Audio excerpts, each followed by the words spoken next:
vous remercie d'être présent ce soir et je remercie particulièrement le président Clément qui m'a fait l'honneur de m'inviter à participer à cette journée dédiée à la sécurité, parce qu'il y a un sujet qui est à la fois très ancien et très moderne, qui préoccupe de plus en plus de gens. J'en suis très content. Alors j'ai plusieurs ustensiles. Je vais être obligé de jongler un petit peu avec. Je vous demande de ne pas vous laisser distraire par mon numéro de jonglage. Je vais commencer par me présenter. Donc, je suis Tristan Israël. Je suis développeur, expert C++, Qt, C++ depuis 15 ans. Et j'ai créé ici à Rouen la société Panoptiware, qui est spécialisée dans la conception de produits de sécurité, logiciel, matériel pour les particuliers, et qui est aussi spécialisé dans le conseil, l'audit, l'accompagnement et la résolution d'incidents pour les entreprises qui sont intéressées aux problèmes de la sécurité. Mes domaines d'intervention sont principalement situés sur les systèmes, les réseaux et les logiciels. Mais aussi, c'est un point sur lequel je vais revenir souvent lors de cette conférence, c'est la formation, les connaissances. Puisque je l'ai entendu plusieurs fois au cours de cette journée, la sécurité, c'est l'affaire de chacun. C'est d'ailleurs, je l'ai vu passer tout à l'heure dans les tweets. Ça nous concerne tous, mais ça nous concerne tous à partir du moment où on sait tous de quoi on parle, de quoi il s'agit. Alors il ne s'agit pas de savoir évidemment comment les programmes ont été codés, comment l'électronique est faite, quels sont les algorithmes de cryptage, mais il est bien de savoir quel est le produit qu'on utilise, quel est l'usage pour lequel il a été créé et quel est l'usage que nous, on souhaite en faire. Donc, j'ai beaucoup travaillé sur la formation et donc j'y reviendrai ultérieurement. J'ai donc créé aussi en 2010 un blog qui s'appelle Panoptinet, dont je vous communiquerai les coordonnées en fin de présentation, qui a vocation d'informer les personnes comme vous, comme nous tous qui sommes là, sur les problématiques de cybersécurité, mais appliquées à la vie de tous les jours. On envisage souvent la cybersécurité au travers de problématiques comme les intrusions dans les systèmes d'information des entreprises, comme l'espionnage industriel, comme les attaques du méchant chinois contre le méchant russe, etc. Donc c'est souvent un peu des scénarios à la James Bond qu'on a en tête, alors qu'en fait c'est une problématique qui nous concerne tous. À partir du moment où on a un appareil connecté à Internet, des données, des emails dans le cloud ou pas. Donc aujourd'hui, 100% des personnes qui sont dans cette salle sont concernées. Donc le site Panoptinet a vocation donc à donner un petit peu de manière vulgarisée les prémices des connaissances techniques nécessaires à la compréhension du fonctionnement des réseaux. Peut-être que ça vous concerne moins ici, puisque vous êtes un petit peu déjà informé sur le sujet, mais ça concerne peut-être plus certainement vos parents, peut-être même vos grands-parents. L'actualité aussi est riche en informations, puisque depuis maintenant, je dirais bien 3-4 ans, il ne se passe pas un jour sans qu'on ait une information qui relate un piratage de données, qui relate les déboires de, mettons, France Télécom avec les piratages de comptes d'utilisateurs. Souvent, ce sont des informations qui font un petit peu peur parce qu'on apprend qu'en une seule fois, 5 millions de comptes utilisateurs ont été piratés. Bon, qu'est-ce que ça signifie ? On ne sait pas vraiment ce que ça signifie finalement. On sait juste que l'information, c'est qu'il y a eu un piratage. Et il y en a tous les jours, donc ça fait beaucoup de piratage. Donc le sujet d'aujourd'hui, j'ai choisi de l'attaquer sous l'angle du grand public. Puisque l'Internet des objets, on va essayer de le définir. C'est une notion avec laquelle je pense personne n'est vraiment très à l'aise. Pourtant, vous allez vous rendre compte qu'on est vraiment concerné à un point qu'on ne l'imagine pas forcément, et on le sera encore plus demain. Donc c'est un thème qui n'est pas évident à aborder parce qu'il est mal connu et surtout il est mal défini. il n'y a pas de définition véritablement officielle. Donc je vais essayer, puisque c'est moi qui ai le micro, d'en donner une définition qui soit la plus proche possible de ce que ça peut représenter pour tout un chacun dans cette salle. Donc le plan que je vous propose, qui ne s'affiche pas encore, c'est dans un premier temps donc, de chercher une définition, ensuite d'essayer de recenser les usages et les objets, essayer de définir un petit peu, de voir quels sont les objets qu'on utilise ou qu'on utilisera demain. Ensuite, de définir, d'énumérer leurs propriétés, à la fois pour nous, pour les industriels, les fournisseurs de services et pour les États. Ensuite, puisque quand même le sujet c'est la sécurité, et que tout ce préambule selon moi est nécessaire, mais on va en venir quand même à analyser les risques que tous ces objets font courir, ou pas, peut-être d'ailleurs, à nos vies privées, à nos informations personnelles. Et on terminera par une étude, si on peut appeler ça comme ça. On s'interrogera sur les moyens de se protéger contre les risques qu'on aura identifiés. Donc j'ai prévu que ça dure environ 40-45 minutes et je voudrais laisser de la place pour les questions. J'espère qu'il y aura des questions et que je pourrai répondre. Alors, on va donc jongler. Voilà.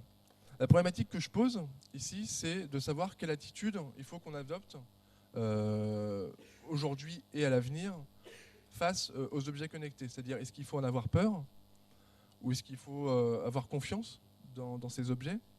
Est-ce qu'il faut les utiliser ou les fuir? Ou est-ce qu'il faut les promouvoir ou les condamner? Puisque là, je vois qu'il y a quand même beaucoup d'étudiants. Je pense qu'il y a aussi beaucoup de gens qui sont concernés de près ou de loin par l'informatique. On a tous, dans cette salle, ou presque, une position de prescripteur vis-à-vis des gens qui nous sont proches, nos parents en particulier, ou les gens les moins technophiles que nous. Donc il est important qu'on ait une bonne information et qu'on puisse juger à partir de cette information et donner un avis, disons un avis pertinent, au moins un avis de qualité. Donc comme je disais, on va essayer de définir de quoi il est question. J'ai dit aussi qu'il n'y avait pas de définition officielle, pourtant il y a des définitions. Alors avant de donner une définition, moi je vous propose un petit sondage à main levée, puisqu'on est dans une assemblée. Parfois on vote à main levée dans cette salle, je pense.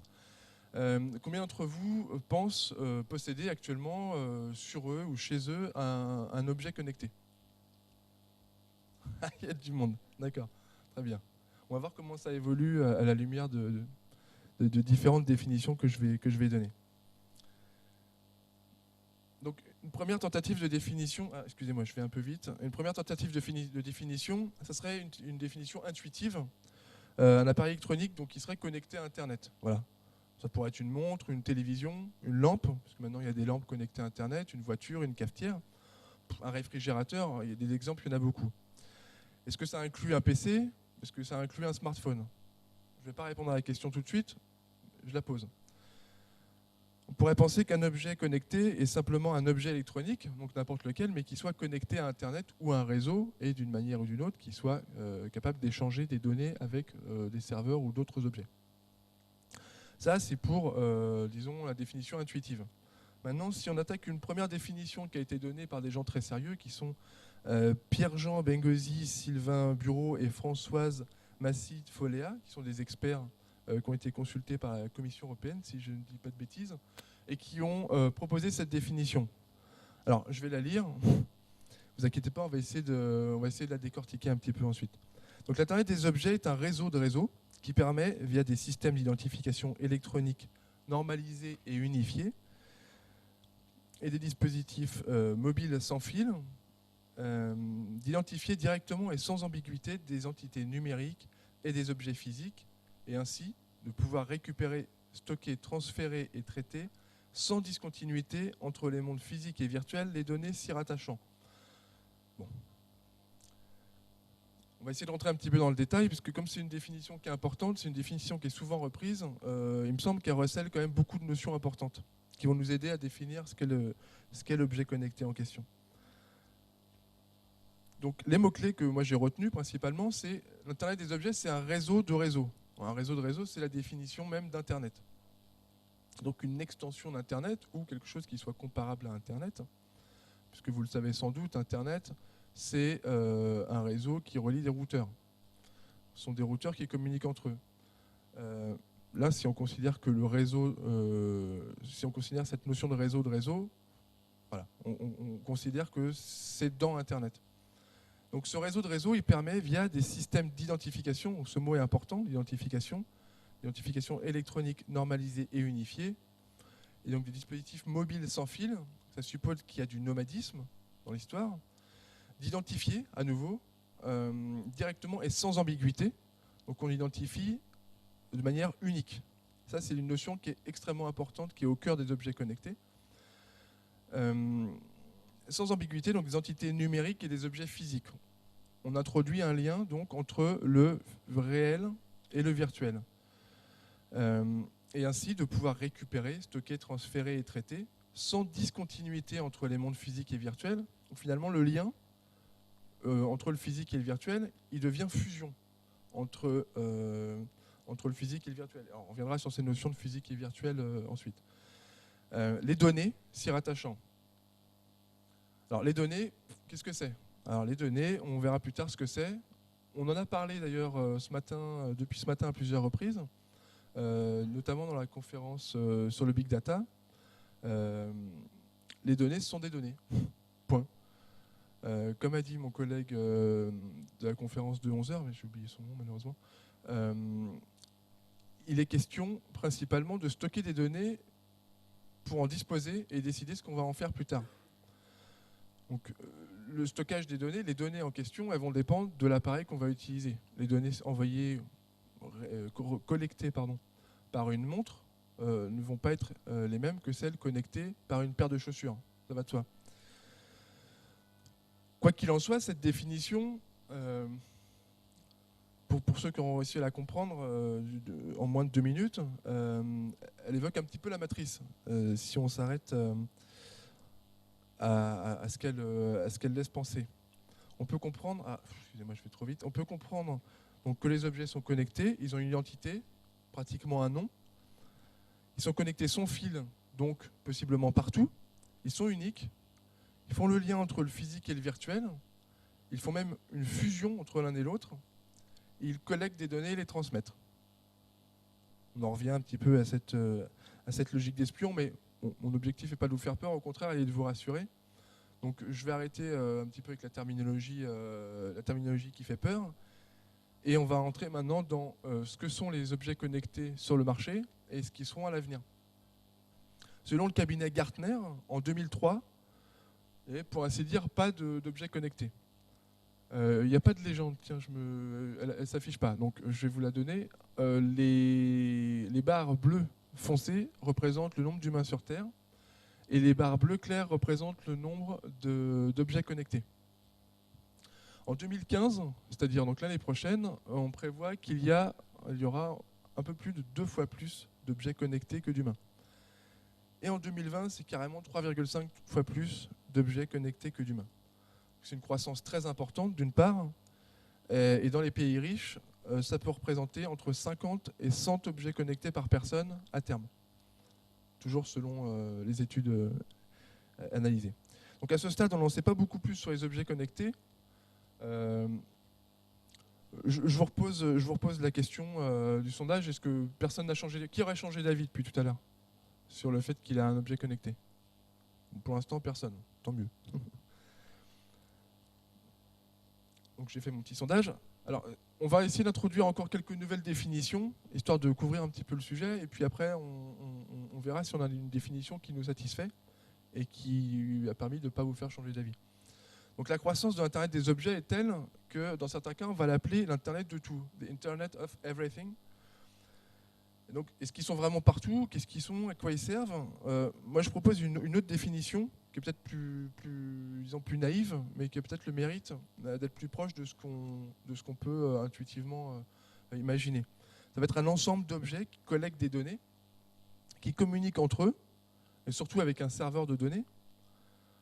Le serveur analyse ces données, a posteriori, il peut les restituer sous différentes formes.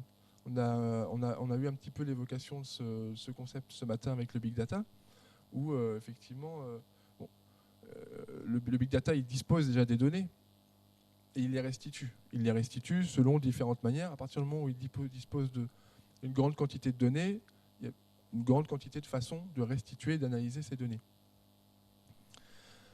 Donc maintenant, quelles sont les données en question? Quel genre de restitution on peut faire? Je propose qu'on prenne un exemple.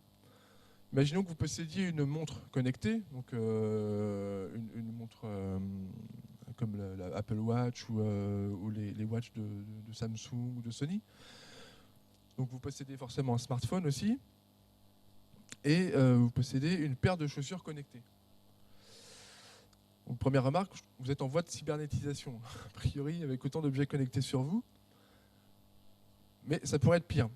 La montre connectée, elle possède des capteurs. Ces capteurs, entre autres, sont un GPS, un capteur ou un ou plusieurs capteurs photosensibles, un accéléromètre et un baromètre, entre autres. Le smartphone, lui, va disposer d'un GPS, d'un micro, d'un accéléromètre à nouveau, et vos chaussures vont disposer d'un podomètre. Donc là, si on se concentre sur les capteurs, on en a déjà 8.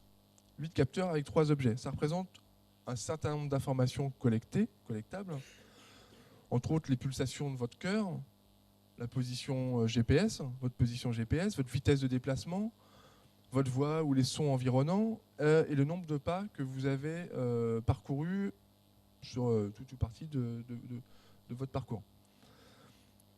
Tout n'est pas forcément remonté au serveur. La voix, notamment, n'apporte pas nécessairement d'informations pertinentes pour l'objet et pour le fournisseur du service qui vous a proposé l'objet. Mais comme les capteurs existent, les données sont accessibles et sont disponibles. Alors, on pourrait ajouter à cet équipement des vêtements, des lunettes, des puces sous ou surcutanées. Tout ça sont des projets, soit des objets qui existent, soit des projets qui sont disons, sur les rails. La restitution qu'on pourrait attendre de cette collecte de données, celle que je viens de présenter, ce serait par exemple votre parcours sur une carte, une carte Google Maps, une carte routière, l'évolution de votre vitesse de course, votre rythme cardiaque, le taux de sucre dans le sang, le bruit de votre souffle, qui peuvent procurer des informations de différentes natures. Dans un cas, vous avez des informations du type géographique. Dans un autre, vous avez des informations du type plutôt performance, vitesse de course. Dans un autre cas, encore, vous avez des informations du type santé, rythme cardiaque, le souffle, est-ce que vous avez le souffle court.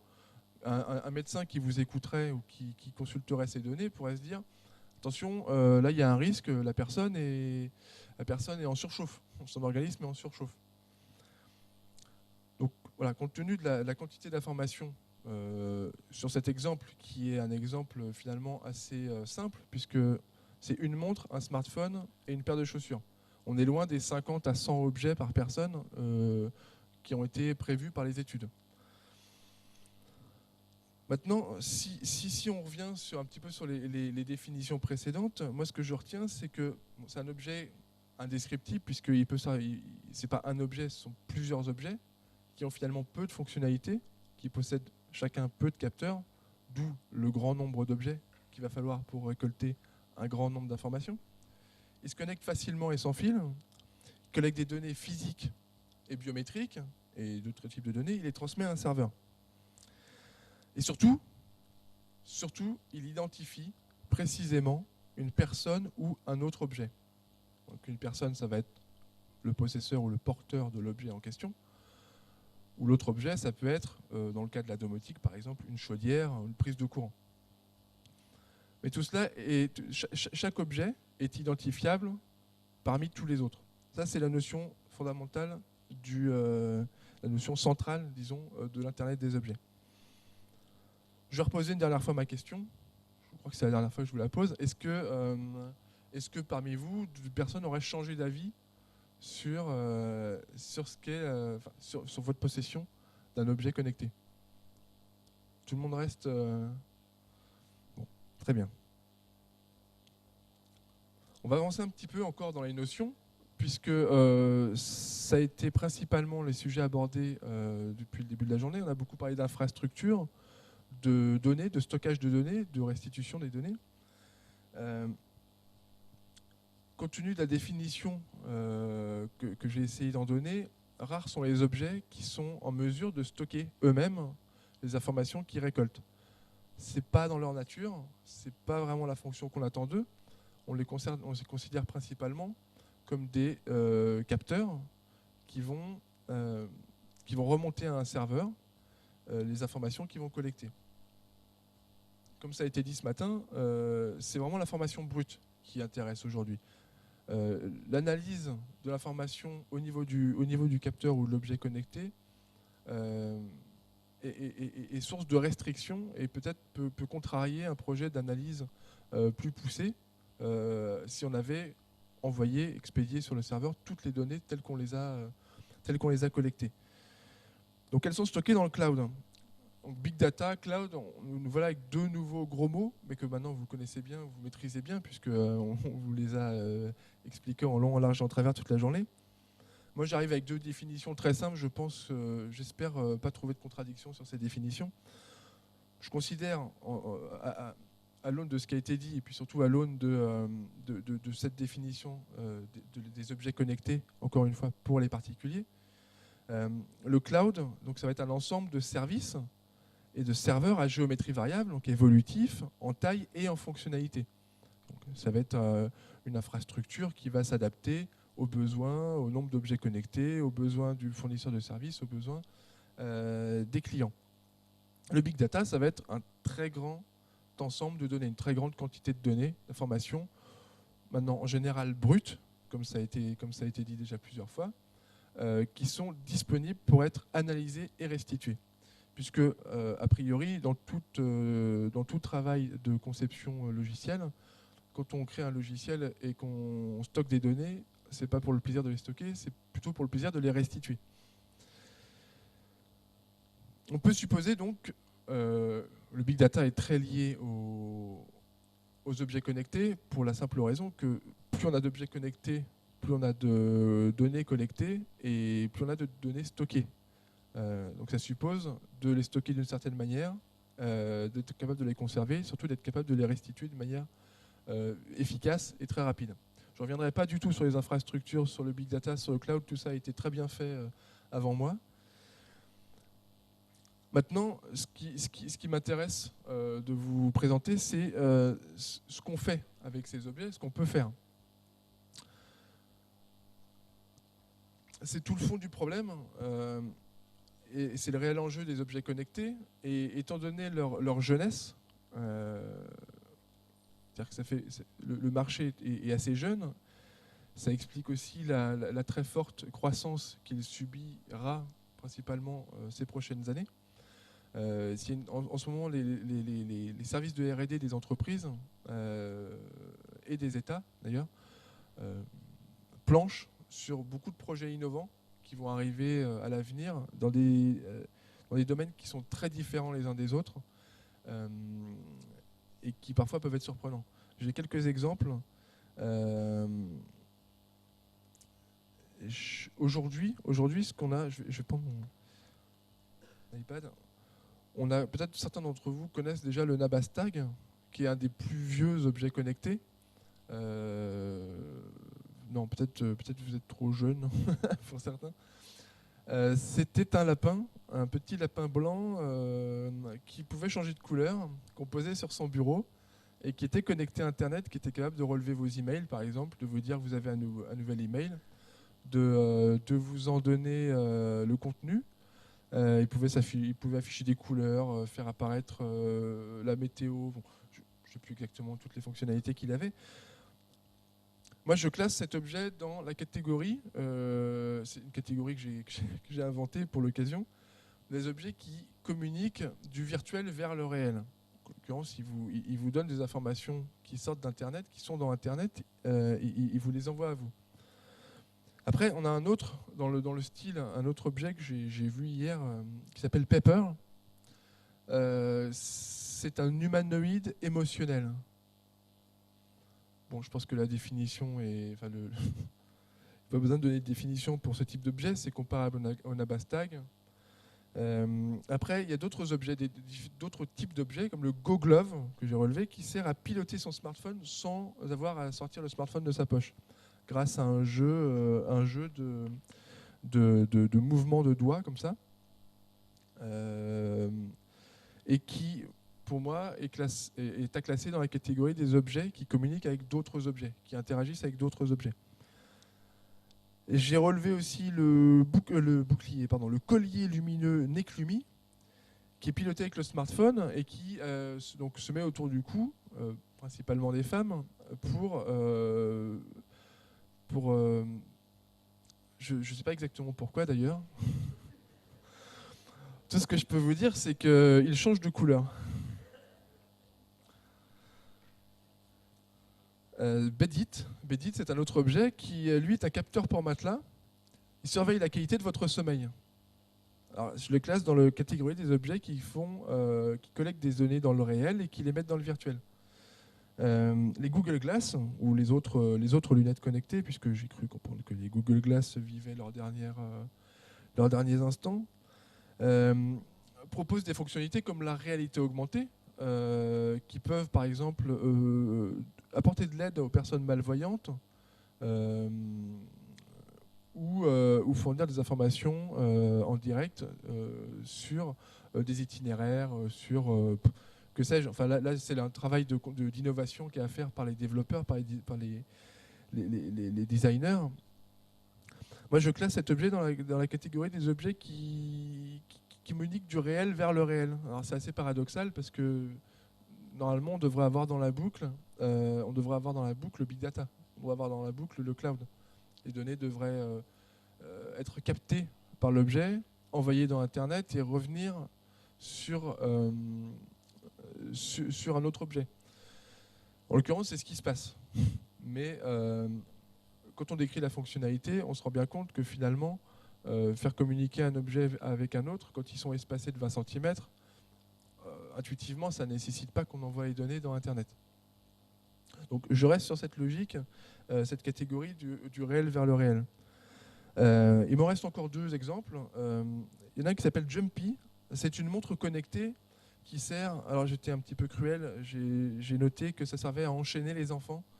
En réalité, c'est une montre que vous donnez à vos enfants et qui vous permet de les surveiller. Je ne me vois pas faire ça avec mon fils, mais c'est un objet qui peut, que je classe dans la catégorie des objets qui collectent des informations dans le réel et qui les amènent dans le virtuel. Et dans le domaine de la domotique, alors il y a pas mal d'acteurs dans le domaine de la domotique pour contrôler les volets roulants, ou le chauffage central, ou centrales domotiques, comme par exemple chez Schneider Electric, les produits de la gamme Weiser, qui vont de la lampe à la prise connectée et qui proposent de réaliser des économies d'énergie grâce à une meilleure gestion de la consommation électrique. Là, je classe encore une fois ça dans la catégorie des outils, des objets qui communiquent du réel vers le réel. C'est-à-dire que finalement, ils n'ont pas comme seule vocation de collecter des données et de vous les restituer éventuellement sous forme d'un graphique, mais ils ont vocation à collecter des données pour piloter d'autres objets.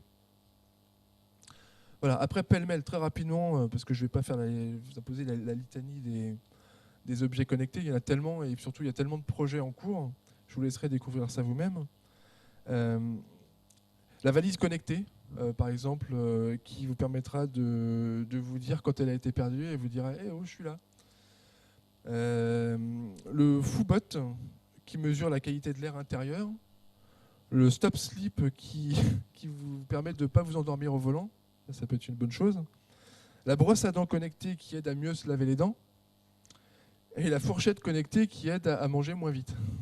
Donc vous voyez que parmi ces objets, il y en a qui sont anecdotiques, mais qui finalement ont un intérêt sur le plan de la santé, ou peuvent en avoir un. Sans oublier donc les luminaires connectés, ce sont donc tous les luminaires que vous pouvez avoir chez vous, que vous pouvez piloter avec votre smartphone ou depuis Internet. La poêle connectée qui vous aide à cuisiner, qui est capable de mesurer la température de chauffe et de vous l'envoyer sur votre tablette et de vous dire attention, là vous chauffez trop fort, votre huile elle est en train de brûler vos aliments. Ben, ça c'est pour les cuisiniers médiocres. Je te donnerai le lien. Et puis, donc, dans le domaine de la santé, alors là, il y a pléthore d'objets, on en a cité quelques-uns, mais il y a un fabricant qui est très connu qui s'appelle Withings, qui fabrique, je crois qu'il s'est fait connaître avec la balance connectée.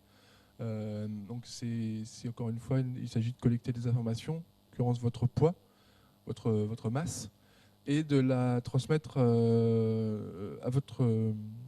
Enfin, disons, la stocker sur Internet pour pouvoir vous la restituer sous la forme d'un graphique et vous permettre après d'avoir des conseils santé.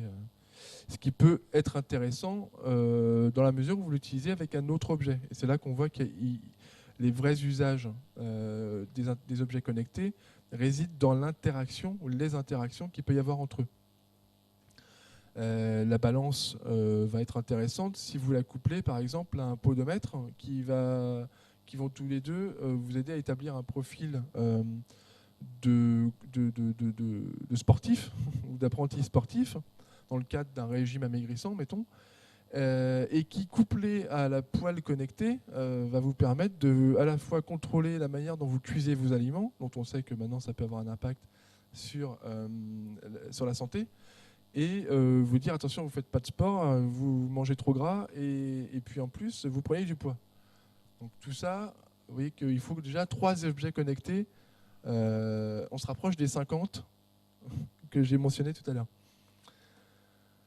Voilà pour ce que j'ai pu relever aujourd'hui. Alors il y en a certainement plein d'autres, vous en connaissez, on en parlera d'ailleurs tout à l'heure. Si vous avez des exemples à me donner, ça m'intéresse aussi de faire le point avec vous sur les interactions qui peuvent exister entre les objets connectés, parce que de là vont naître, justement on en parlera tout à l'heure, des risques à la fois sur vos informations personnelles et sur les intrusions dans votre vie privée. Je ne vais pas rentrer dans le détail tout de suite, puisque je voudrais rentrer plus progressivement dans ce sujet-là. Et donc demain qui sait, je sais qu'il y a de forte innovation dans les banques, dans les opérateurs télécoms, les fournisseurs de services comme Google, comme Apple, comme d'autres sociétés, qui vont innover dans les services et sur les objets connectés pour vous fournir soit des objets connectés plus nombreux, soit des objets connectés avec des fonctionnalités plus importantes. Il est sûr que dans le domaine de la santé, qui est un domaine qui préoccupe beaucoup les consommateurs, le quantified self, comme on appelle ça, c'est-à-dire tout ce qui est capteur qui va vous permettre de savoir combien vous pesez, combien vous faites de course à pied, même si les courses à pied, je ne suis pas sûr et certain, de savoir, grâce au capteur que j'ai mentionné tout à l'heure sur les montres, de savoir quel est le taux de sucre dans votre sang, quelle est votre pulsation, votre pulsation moyenne au repos, etc. Bon, tout ça, il y a beaucoup d'innovations. Je ne vais pas rentrer dans ce détail-là parce que c'est hors sujet. Je vais plutôt m'intéresser maintenant aux propriétés donc de ces objets. Les propriétés, il ne s'agit pas des propriétés physiques ou logicielles, mais plutôt des propriétés industrielles ou fonctionnelles. C'est-à-dire ce que ça représente pour vous en tant qu'utilisateur de ces objets et ce que ça représente pour ceux qui ont conçu ces objets ou ceux qui exploitent les données utilisées par ces objets. Donc, je vous propose une typologie très succincte qui consiste à s'intéresser d'abord à la question des consommateurs, des industriels, des entreprises et des États. Donc pour le consommateur, comme je l'ai dit tout à l'heure, il s'agit de pouvoir contrôler sa santé, avoir des informations en temps réel sur sa santé, contrôler ses performances, donc ses performances, principalement ses performances physiques, on parlait de course à pied tout à l'heure, toutes les partager. Donc c'est une autre démarche que le contrôle de sa santé, du fonctionnement de son corps. C'est plutôt là la démarche de quand on a une information que notre santé est bonne et qu'on a été performant sur le plan de la course à pied, ben on veut le communiquer parce que ça, pour le coup, ça satisfait beaucoup l'ego. Ça peut aussi rassurer les personnes inquiètes sur leur santé. Les personnes qui sont diabétiques, par exemple, vont être heureuses de disposer d'un outil qui va les alerter s'il y a un risque sur leur santé, parce que par exemple, j'imagine une fourchette, là pour le coup j'innove, une fourchette qui serait capable de détecter s'il y a du sucre dans les aliments que vous allez consommer, ou enfin, on peut tellement imaginer de choses, je ne vais pas rentrer dans la science-fiction. Hein. Dans les autres propriétés, il y a les notifications. Certains objets connectés vous permettent de recevoir des notifications, c'est-à-dire votre montre va vibrer pour vous dire « Ah tiens, j'ai reçu un email ». Ou pour pouvoir vous afficher l'email directement. Dans une certaine mesure, ce sont des objets qui vont pouvoir vous simplifier la vie. D'autres objets vont permettre de vous mettre en relation avec d'autres personnes. C'est ce qu'on appelle, c'est ce que moi j'ai appelé les rencontres géolocalisées, donc qui existaient déjà sur smartphone, mais maintenant il y a des objets qui permettent de faire ce genre de choses. C'est-à-dire, vous marchez dans la rue, puis tout à coup, votre capteur, votre montre ou que sais-je, vous alerte qu'il y a une personne qui correspond à votre profil, comment on dit, profil amoureux, je sais pas. Bon. Votre profil de célibataire, et que vous pouvez la rencontrer au café de Flore et discuter philosophie. Donc ça, c'est encore une autre utilisation possible des objets connectés. J'ai cité l'amélioration de la qualité de vie et du confort grâce à des outils comme les capteurs de chaudière, les centrales de contrôle domotique, qui sont aussi de nature à améliorer à la fois votre performance énergétique. Donc ça, c'est quelque chose qui est important aussi dans le cadre d'une politique énergétique. Je suis à peu près certain que la région Haute-Normandie est concernée aussi par ce sujet-là. Mais c'est aussi une manière pour vous donc, de faire en sorte de dépenser utilement votre argent. Et par exemple, quand vous n'êtes pas chez vous, vous pouvez, grâce à Internet, demander à votre chauffage de s'éteindre. Et puis, quand vous repartez du travail ou quand vous reprenez le train, vous remettez votre chauffage en route. Donc voilà, tout ça sont des propriétés. Alors j'ai oublié les bijoux aussi. Pour certaines personnes, alors Apple a tendance à considérer que la montre connectée peut être un bijou. Visiblement, il y a des personnes qui le considèrent aussi dans les acheteurs. Quoi qu'il en soit, ça c'est une décision, ça regarde les consommateurs eux-mêmes. Il y a cette notion de bijou, il y a la notion aussi de un peu satisfaction quand on est technophile de posséder un nouvel objet. Ça, je l'ai classé, je l'ai catégorisé, enfin, disons que je l'ai comptabilisé dans les propriétés des objets connectés pour les consommateurs. Maintenant, si on s'intéresse à l'industrie, alors j'ai regroupé dans l'industrie toutes les sociétés commerciales, celles qui produisent les outils, celles qui stockent éventuellement les données, qui sont concernées par le stockage, celles qui sont concernées par l'exploitation de ces données. Certaines des données qui sont collectées, je pense par exemple à la balance connectée que je mentionnais tout à l'heure. Les données vont avoir plutôt tendance à être exploitées par la société qui a conçu le produit et qui vous l'a vendu. Dans d'autres cas, les données vont pouvoir être revendues. Les données collectées vont être revendues à d'autres sociétés. Ou revendues sous forme d'un service, d'un conseil. On en parlera tout de suite. Donc j'ai regroupé dans cette catégorie à la fois les industriels, ceux qui fabriquent, ceux qui exploitent les données, et ceux qui exploitent indirectement les données, ceux qui bénéficient donc d'un conseil. Alors, ça peut, les objets connectés peuvent représenter un outil marketing pour les entreprises, dans le sens où ça permet de mieux connaître sa cible. Mettons par exemple que vous soyez un équipementier sportif et que vous vous intéressiez, vous voudriez bien vendre des chaussures à tous ceux qui courent à Paris, par exemple, qui courent tous les dimanches à Paris. Donc vous allez faire une campagne sur tous les gens qui courent le dimanche à Paris. Donc vous allez essayer de trouver une entreprise qui possède l'information en question. Donc vous allez peut-être vous tourner d'abord vers les sociétés qui fournissent des chaussures connectées. Donc qui sont en mesure de collecter ces données-là et de vous dire, bah, moi j'ai enregistré, j'ai telle personne tel utilisateur qui fait ce parcours-là entre Porte de Vincennes et que sais-je. Et donc si c'est ça votre cible, moi je vous vends l'information, je vous vends le fichier. Ça peut être aussi utile pour créer de nouveaux produits. C'est-à-dire, connaître les usages des gens, ça permet d'anticiper un petit peu leurs besoins à l'avenir et puis de définir donc de nouveaux produits qui vont pouvoir compléter la gamme de produits que vous vendez déjà.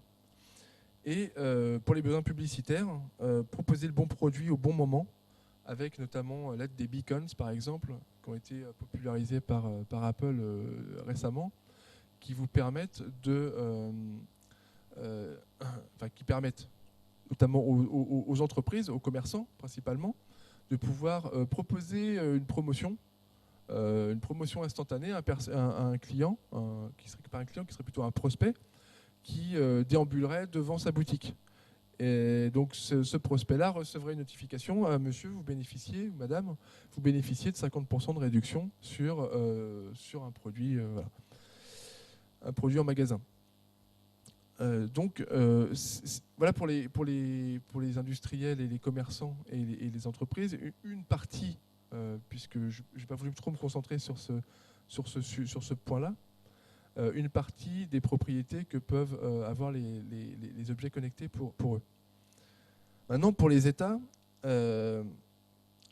sont concernés aussi par les objets connectés.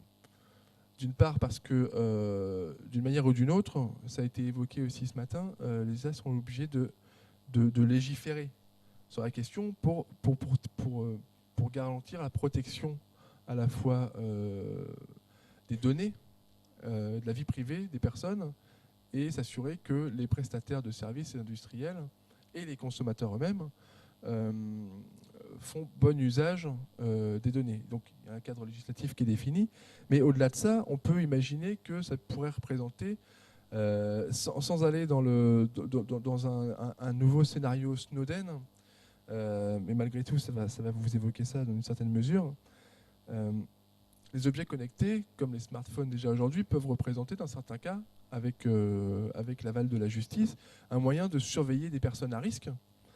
C'est une terminologie qui est propre aux États, qui est propre à, disons,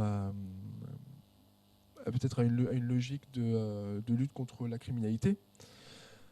Donc rechercher des criminels, surveiller la population, ça ce serait dans un cadre peut-être politiquement qui j'espère ne reviendra pas tout de suite.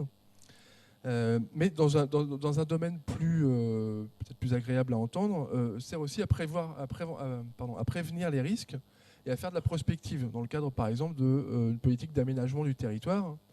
Il est intéressant pour les États de savoir quels sont les modes de déplacement des gens, des citoyens, de savoir où sont les grands pôles de migration, quelles sont un petit peu les habitudes de travail, qu'est-ce que les gens travaillent loin de chez eux, quels sont je prends un exemple très simple, savoir par exemple que les déplacements pour aller au travail se font principalement entre 8h et 8h20.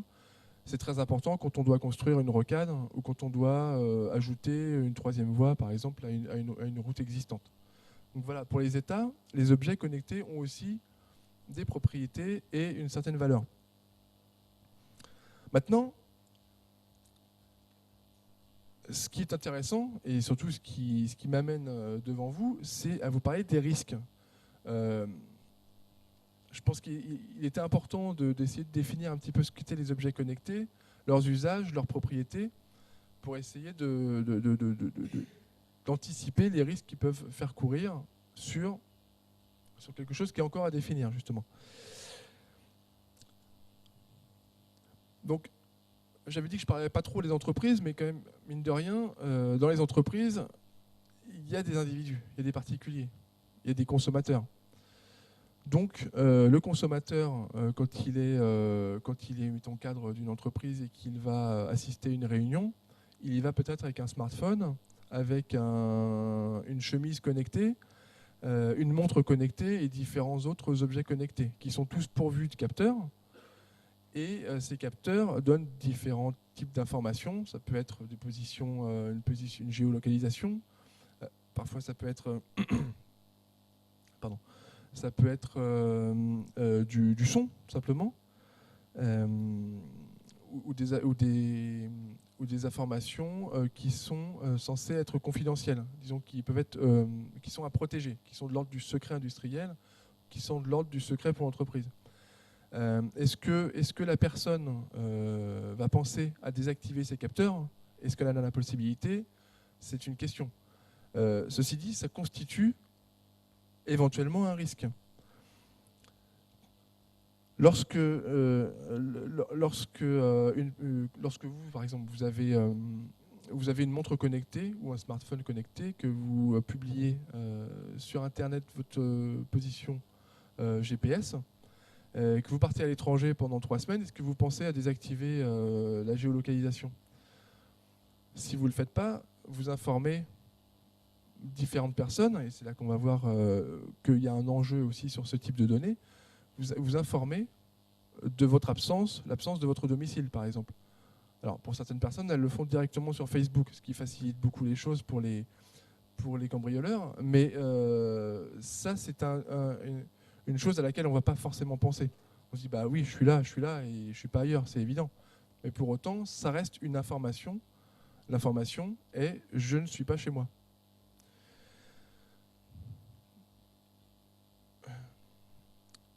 Donc, définir les risques,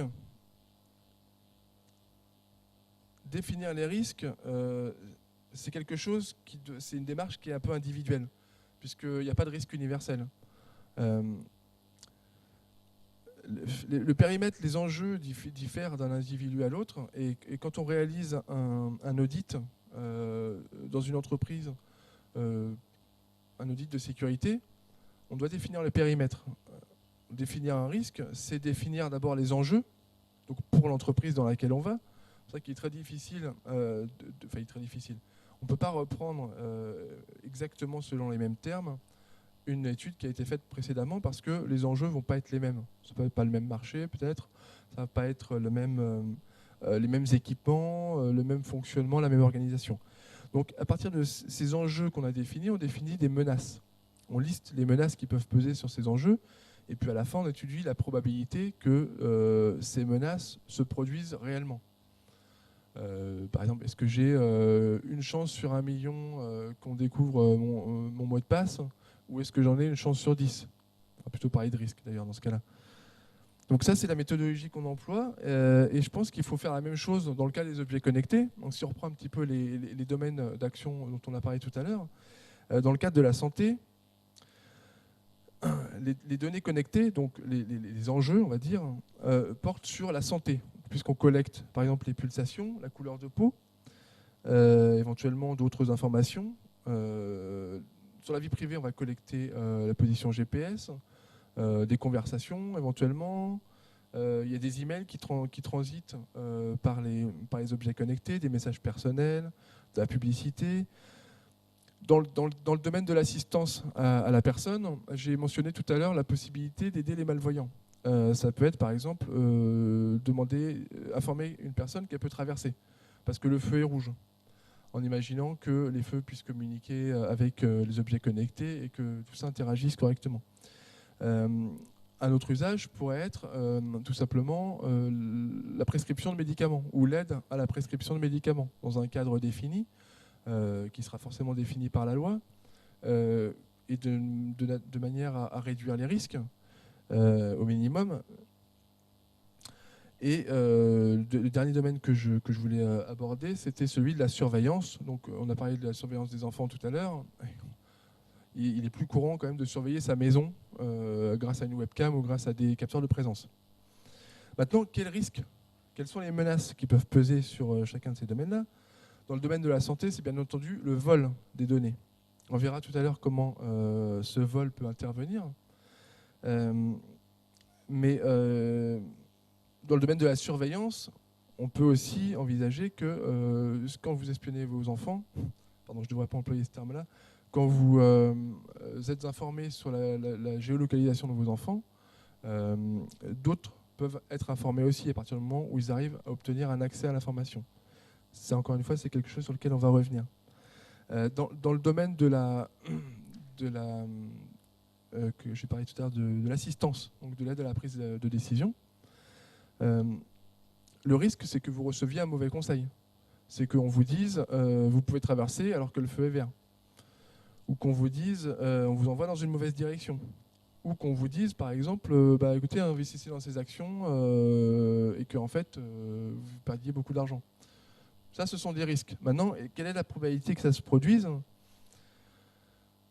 C'est très difficile à établir. Donc finalement, plutôt que de parler de probabilité, moi je pense qu'il vaut mieux se poser la question de savoir quel risque moi je veux bien prendre vis-à-vis de ces données. Dans le domaine de la santé, est-ce que vous êtes prêt à prendre un risque, le risque de recevoir un conseil erroné? Par exemple, il y a eu des affaires qui sont sorties en 2013 et en 2012 aussi, je crois, sur des cœurs artificiels, des pacemakers. Des pacemakers qui étaient contrôlés sur Internet, donc qui sont pour moi classés dans le domaine des objets connectés, et qui ont été piratés. Bon, en tout cas, ils ont été piratés pas de façon... Il n'y a pas eu d'accident, rassurez-vous, mais des chercheurs ont démontré qu'il était possible de pirater un pacemaker. D'ailleurs, pour ceux qui connaissent la série Elementary, je crois qu'il y a un épisode qui illustre ce phénomène, où une personne est victime de piratage de son pacemaker et ça l'a conduit à la mort. Donc ça, c'est un exemple extrême. Évidemment, la probabilité est très faible, mais encore une fois, moi je pense qu'il faut mieux raisonner en termes de risque à prendre. En imaginant qu'il y ait une chance sur 1 million, ça reste quand même une chance. C'est une façon de voir les choses. Maintenant, si on veut être plus pragmatique, étudier les risques de piratage, d'intrusion dans vos données, c'est étudier le risque qu'il y a à ce que votre réseau Wi-Fi, par exemple, soit mal sécurisé, puisque tous ces objets-là sont connectés soit en Wi-Fi, soit en Bluetooth. Donc ça suppose 2 choses. La protection du transport des données. Donc, pour le Wi-Fi, par exemple, ça va être la méthode de chiffrement et le chiffrement lui-même, c'est-à-dire la clé, le mot de passe. Et éventuellement, les données au sein de ce canal de transmission d'informations, les données peuvent être à nouveau cryptées. Je vais accélérer un tout petit peu. Le risque qui peut exister sur vos Wi-Fi et qui existe certainement pour la grande majorité d'entre vous, puisque statistiquement, les mots de passe utilisés sont considérés comme très faibles, voire nuls. Et je vais faire un bond vers les mots de passe les plus utilisés. Les mots de passe les plus utilisés dans le monde sont... alors j'en ai choisi quelques-uns. Là, on va dire que c'est le top 10 ou le top 15 des mots de passe les plus utilisés. Le premier doit être utilisé environ 20 millions de fois dans le monde et le dernier doit être utilisé environ 20 millions de fois dans le monde. Donc, choisir son mot de passe, c'est crucial.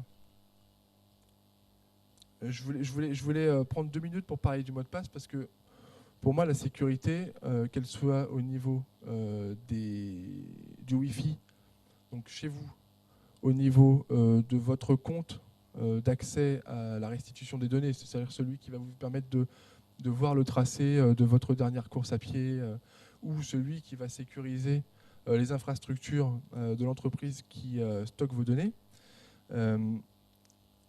c'est le mot de passe. Et c'est la clé privée, la clé ou la clé de chiffrement, qui est garante de la sécurité de vos données. Donc on a coutume de dire qu'un bon mot de passe, c'est un mot de passe complexe. Alors complexité n'est pas synonyme de bazar. C'est-à-dire un mot de passe dans lequel il y a des symboles, des majuscules, des minuscules et des chiffres, c'est bien. S'il fait 5 caractères, c'est nul. Ça ne sert à rien. La solidité d'un mot de passe, c'est le temps qu'il faut pour le trouver. Donc, il y a plusieurs moyens de trouver un mot de passe. Entre autres, un des plus connus, c'est l'ingénierie sociale. C'est-à-dire que si vous utilisez comme mot de passe le nom de votre sœur et que le nom de votre sœur il est sur votre compte Facebook, il ne faudra pas beaucoup de temps à un pirate pour trouver votre mot de passe. Par extension, toutes les informations que vous publiez sur Facebook sont de nature à être testées comme mot de passe. Ensuite, le deuxième angle d'attaque des mots de passe, c'est les combinaisons.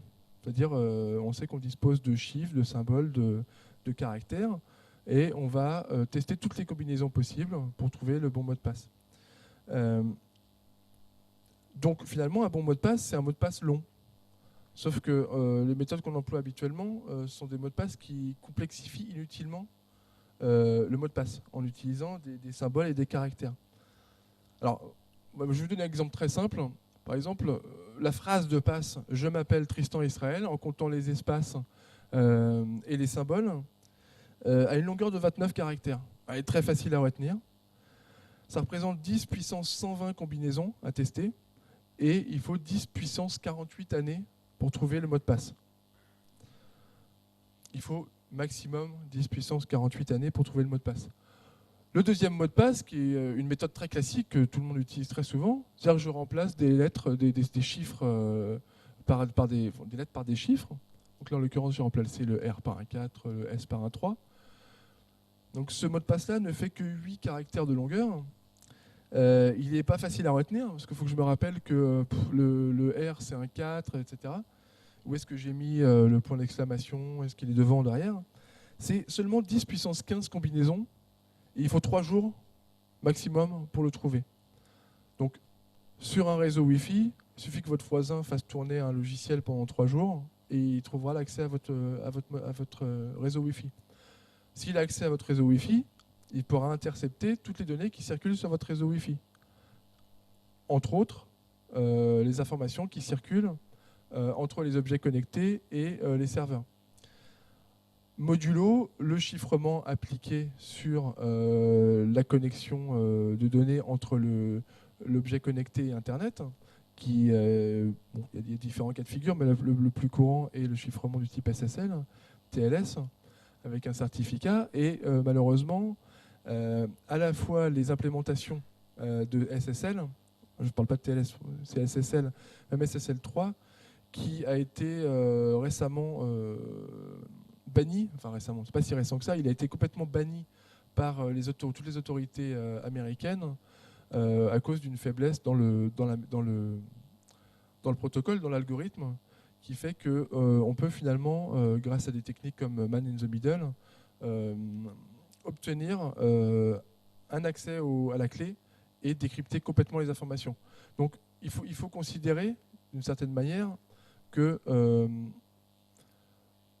pour en revenir à ce que je disais tout à l'heure, l'étude des risques va consister à plutôt se demander, à considérer qu'il y a une possibilité pour que ce soit hacké, qu'il y a une intrusion dans ma vie privée, au-delà de ce que moi je vais pouvoir communiquer volontairement, et que cette intrusion, il faut que je la maîtrise.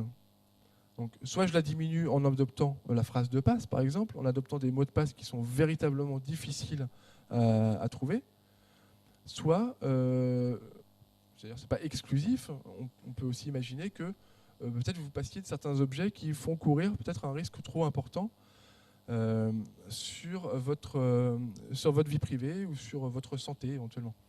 Et donc, pour terminer, mon conseil en la matière est plutôt de dire, comme ça a été dit ce matin, il ne faut pas considérer que la sécurité, c'est quelque chose d'immanent, que vous êtes sécurisé parce que le prestataire, le tiers, est de confiance. Le tiers de confiance, il peut ne pas être de confiance, pas forcément parce qu'il est malhonnête, mais parce que simplement il est défaillant, ou parce que l'autre tiers, parce que lui, il ne fait pas tout lui-même, donc il repose sur d'autres prestataires, et peut-être un autre prestataire est défaillant.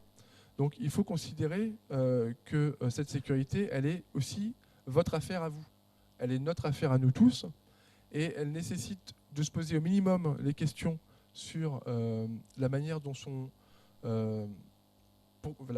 le pourquoi les objets ont été créés, dans quel but, qui les promeut, qui les utilise, comment sont utilisées les données. Ce sont des informations qui normalement sont accessibles à travers les conditions d'utilisation. C'est les documents qui font entre 50 et 100 pages. Mais normalement, les blogs aujourd'hui ont suffisamment d'informations et sont suffisamment critiques pour vous donner des informations pertinentes sur le risque que vous pouvez prendre à utiliser tel ou tel objet. Donc, pour résumer, moi, ce que je recommande donc, vis-à-vis de la sécurité des objets connectés, c'est d'être vigilant sur ce que font les objets, ce à quoi ils vont servir et quel type de données ils collectent. Ça, c'est une chose. Il y a peut-être des choses qui peuvent sembler abusives dans les données qui sont collectées. Des choses qui peuvent peut-être vous donner l'impression que vous prenez trop de risques. Si le risque n'est pas utile, vous vous abstenez.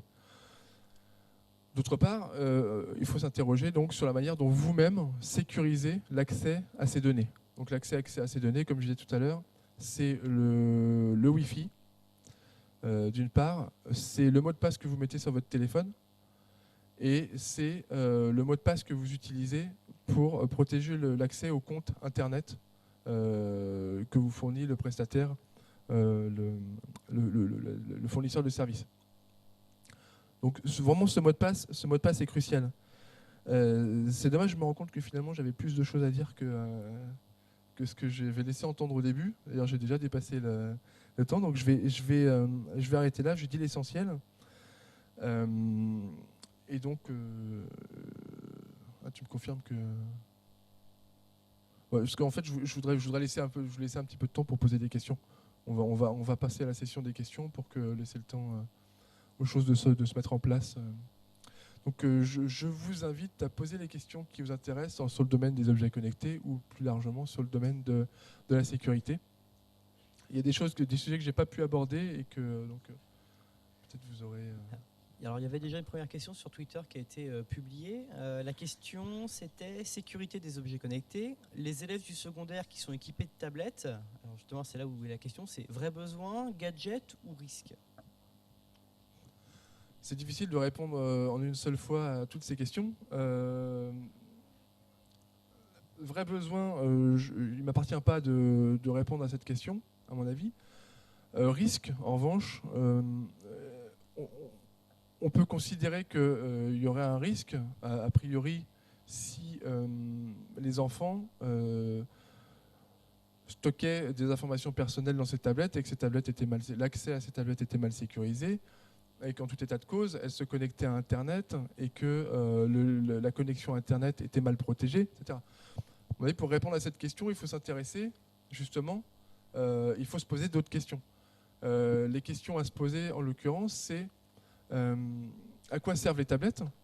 Est-ce qu'elles servent aux profs à publier des cours ou est-ce qu'elles donnent accès aux utilisateurs, donc aux enfants, à des supports de cours, enfin, des petites applications pédagogiques pour apprendre à compter, pour apprendre ou pour interagir dans la classe. La question, c'est voilà, est-ce que les tablettes sont connectées à Internet? Est-ce qu'elles ne le sont pas? Si elles ne le sont pas, je pense que le risque est mesuré. Si elles le sont, il faut se demander pourquoi elles le sont et comment elles le sont. Vous voyez, là, finalement, cette question en amène beaucoup d'autres. Mais c'est très pertinent. Je pense qu'effectivement, la démarche est très importante. C'est pas moi qui pourrais répondre à cette question-là. En revanche, c'est à coup sûr les enseignants, le corps enseignant et les personnes qui font la promotion de ces tablettes. Oui. De toute façon, je pense que globalement, à partir du moment, c'est un petit peu un avis que je donne, mais je pense que tu seras d'accord. De toute façon, à partir du moment qu'on a un objet qui est connecté, il y a des risques qui sont entraînés là-dessus, parce que forcément, être connecté, ça veut dire communiquer avec les autres, mais justement, ça implique aussi que les autres peuvent communiquer avec nous. Ça implique aussi du coup que des gens avec lesquels on ne voudrait pas communiquer puissent... alors là, ça veut dire quoi? Ça veut dire un pirate peut quand même atteindre mon objet connecté. Hein. Concrètement, c'est ça que ça veut dire. Donc, tout à fait, il y a une logique d'interception, effectivement.